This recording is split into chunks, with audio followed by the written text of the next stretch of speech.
Frères et sœurs, bonsoir tous. Ce soir, nous allons étudier ensemble l'évry du livre d'Agé. Le livre d'Agé dans la Bible raconte comment Zorobabel a conduit le retour d'Israël dans son pays et le processus de construction du temple, c'est-à-dire le processus de reconstruction du temple.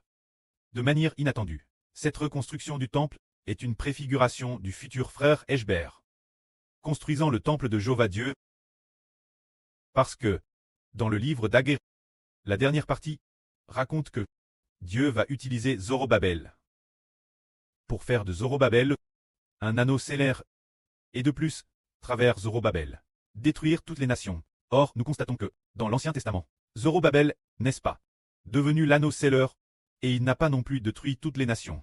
Plus tard, on découvre que, dans l'Apocalypse, celui qui tient l'anneau stellaire est celui qui détruit réellement toutes les nations. On s'aperçoit alors que le livre d'Agé préfigurait l'avenir. Ce que nous sommes en train de faire aujourd'hui. Regardons maintenant la deuxième section du livre d'Agé. La première section parle de la parole de Jéhovah, adresse par le prophète Agé. Zorobabel, gouverneur de Juda, et Josué, le souverain sacrificateur. Qui était donc ce Zorobabel? Zorobabel était un descendant de David, de la ligne royale directe de David. Un descendant de la ligne des rois, c'est-à-dire un fils de David. Zorobabel a autrefois, semble-t-il, il est en Babylone. Ses ancêtres avaient emmené captif Babylone. En deux, ainsi, les Juifs, après l'accomplissement des 70 en Babylone. Alors, Zorobabel a conduit les Judains qui désiraient retourner au pays, revenir. Après leur retour, ils ont construit le temple. Alors, notre frère Eshber va d'abord lire concernant le prophète Agé ce que Jéhovah a dit Zorobabel et Josué le souverain sacrificateur. Par son intermédiaire, Eshber s'il te plaît lis. Ainsi parle Jéhovah des armes. Ce peuple dit, le temps n'est pas venu de reconstruire la maison de Jéhovah.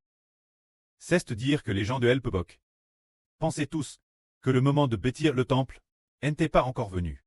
Alors, la parole de Jéhovah fut adressée par le prophète Agé en ces mots. Quand cette maison est détruite, est-ce le temps pour vous d'habiter vos demeures lambrissent? Ainsi parle maintenant Jéhovah des armes. Considérez attentivement vos voies. Vous semez beaucoup et vous recueillez peu. Vous mangez et vous n'êtes pas rassasiés. Vous buvez et vous n'êtes pas désaltères. Vous êtes vêtus et vous n'avez pas chaud. Et celui qui reçoit un salaire le met dans un sac. Trou. Ainsi parle Jéhovah des armes. Vous devez réfléchir vos voies. Montez la montagne, apportez du bois. Et bâtissez la maison. Jen aurait de la joie. Et je serai glorifié. C'est Dieu qui parle par le prophète, demandant aux Juifs retour au pays, de réfléchir, et réfléchir quoi. Dieu dit, vous devez réfléchir, et réfléchir vos voies. Vous semez beaucoup, et vous recueillez peu. Pourquoi semez-vous beaucoup, et recueillez-vous peu? Et puis, Dieu dit, vous mangez et vous n'êtes pas rassasiés. Vous buvez et vous n'êtes pas désaltères. Vous vous vêtissez, et vous n'avez pas chaud. Le salaire que vous gagnez est comme de l'argent, mis dans un sac trou. Ah, pourquoi tout ce que l'on pose de tous les fruits du travail semble très comme s'il n'y avait pas de récolte? Pourquoi? Après le retour des Juifs, ne mangent-ils ni ne boivent leur faim, ne mangent ni ne boivent satit, ne se réchauffent pas, et semaine beaucoup, pour récolter peu. Pour quelle raison est-ce? Dieu dit, vous devez réfléchir vos voies. Quelle voie? Dieu dit, montez la montagne, apportez du bois. Et bâtissez la maison. Jen aurait de la joie. Et je serai glorifié, c'est parce que les Juifs de l'époque n'avaient pas repris le temple. Ils étaient digés de retour, mais ils n'ont pas repris le temple et ils n'ont pas bâti de temple pour Jéhovah. C'est pourquoi Jéhovah ne les a pas bénis, faisant que tout ce qu'ils faisaient ne soit pas béni. Alors, l'Ancien Testament parle de bâtir le temple, le Nouveau Testament, que bâtit-il comme temple? Bâtir Aujourd'hui, le frère Haber a composé un chant disant « Nous déclarons au nom de Jésus-Christ que nous voulons bâtir le cantique de Mose et de l'agneau comme temple, afin de plaire Jéhovah par cela, et que par cela, Jéhovah soit glorifié. » C'est-à-dire, nous bâtissons des louanges comme temple, c'est-à-dire bâtir le cantique de Mose et de l'agneau comme temple, alors Dieu par cela sera glorifié. Et par cela, il y prendra plaisir. Dans le livre du prophète Saé, Jéhovah Dieu dit ceci. Dans la suite des temps, la montagne de la maison de Jéhovah sera fonde sur le sommet des montagnes, elle s'élevera au-dessus des collines, et toutes les nations y afflueront vers cette montagne. Le sens de cette phrase ici est « Quand le monde de Satan arrivera à sa fin, la montagne du temple de Jéhovah, ce qui signifie qu'il y a le cantique de Mose et de l'agneau, ce qui signifie ce royaume de louange. La montagne du temple est le royaume de louange. Alors, quel genre de temple est-ce? C'est celui qui a le cantique de Mose et de l'agneau. Comme temple, ce royaume de louange sera l'œuvre au-dessus des montagnes, sera l'œuvre au-dessus de toutes les nations et de tous les peuples. Cela signifie que nous devons avoir le temple de Jéhovah. Et ainsi, ce royaume sera alors l'œuvre au-dessus de toutes les nations et de tous les peuples. Le royaume où se trouve le temple de Dieu peut seul subsister éternellement. Le royaume où se trouve le temple de Dieu peut seul très plus grand que toutes les nations, et plus fort que toutes les nations. Alors c'est ici que nous devons réfléchir. Quel comportement, c'est dire, allons chercher du bois pour bâtir le temple. Alors qu'est-ce que ce bois représente ici? Comme il est dit ici, montez la montagne, apportez du bois et bâtissez la maison. Jen aurait de la joie, et je serai glorifié. Quant au matériau ici, c'est ce que le frère Ashber va bien sortir, distribuer aux frères et sûr, concernant ces choses pour construire des chansons, les matières premières des chansons. Se dire Capleton. Matières premières, ce sont les chansons que le frère Ashber a DJ utilise pour construire des mélodies de louange, et puis, ces chansons, il en distribue une partie aux frères et sœurs. Par exemple, ne distribuait-il pas une partie notre sur Bila pour construire des mélodies d'exaltation, et la sur Tong Tong pour construire d'autres mélodies, et d'autres sur, et d'autres frères pour construire différentes mélodies. Ce sont les matériaux. Et les matériaux doivent convenir Dieu. Convenir Dieu. Les matériaux utilisent pour la construction. Pour que le temple ainsi construit soit bon. Par exemple, pour construire The Temple, il doit utiliser du bois d'acacia pour le bâtir. Peut-on utiliser d'autres bois de mauvaise qualité pour le bâtir? Non. D'autres bois de mauvaise qualité ne peuvent pas construire le temple. De la même manière, nous construisons le cantique de Mose et de l'agneau.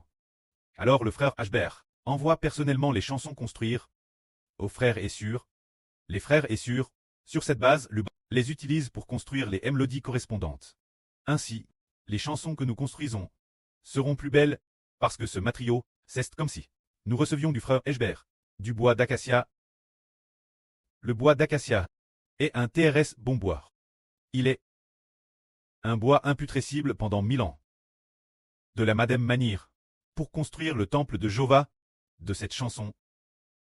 Comment est la chanson originale? Le frère Ashber l'enverra.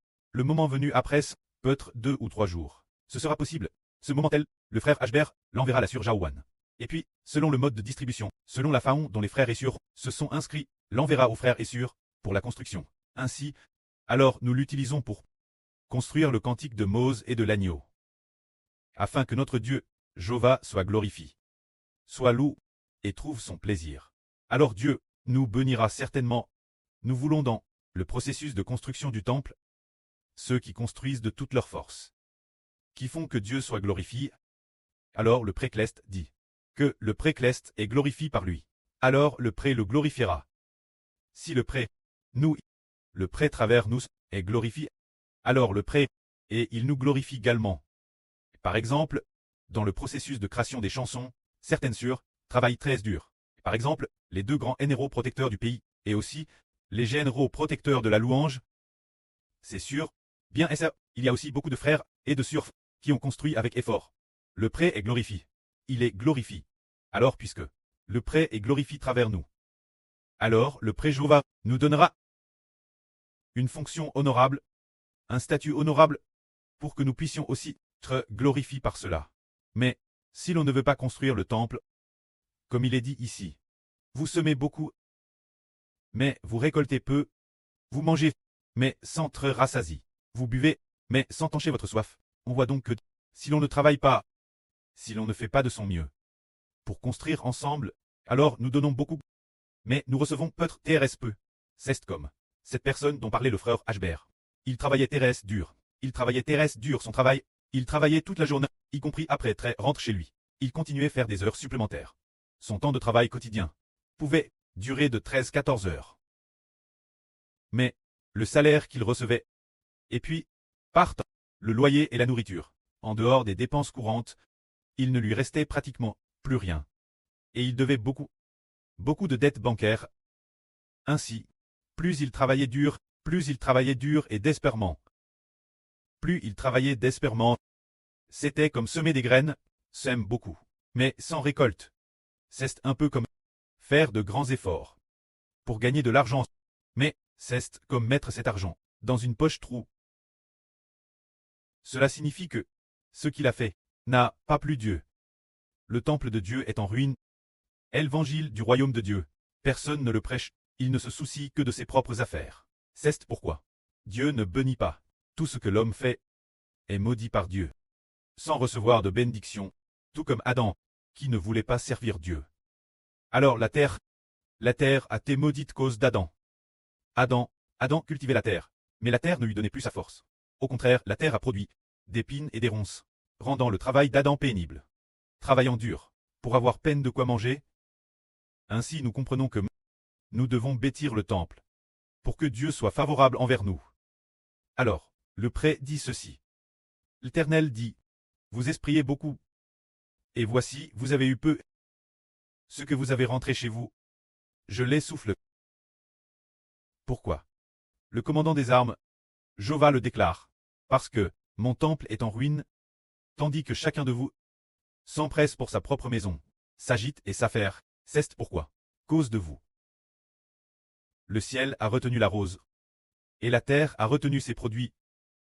J'aille aussi appelle la chéresse sur le pays, sur les montagnes, sur le bel, sur le mot, sur l'huile, sur ce que la terre produit, sur les hommes, sur les bêtes et sur tout le travail des mains. C'est dire que le temple de Dieu tend en ruine, le ciel ne donne pas de rose, et la terre ne donne pas de produit. De plus, Dieu a envoyé une chéresse pour frapper tout le travail des hommes. Alors, nous comprenons que, waouh, ceux qui s'agitent et s'affairent pour eux-mêmes, mais pas pour Dieu. La fin ne reçoivent pas de bénédiction, mais ceux qui veulent ensemble bâtir le temple et qui veulent offrir des sacrifices de louange, en les chantant. Dieu, alors Dieu est glorifié par nous, et le Seigneur Dieu nous élève, afin que nous aussi, en louant le précleste Jova, et en louant le Seigneur Jésus-Christ, soyons glorifiés. Que la gloire soit auprès et au Seigneur. Amen.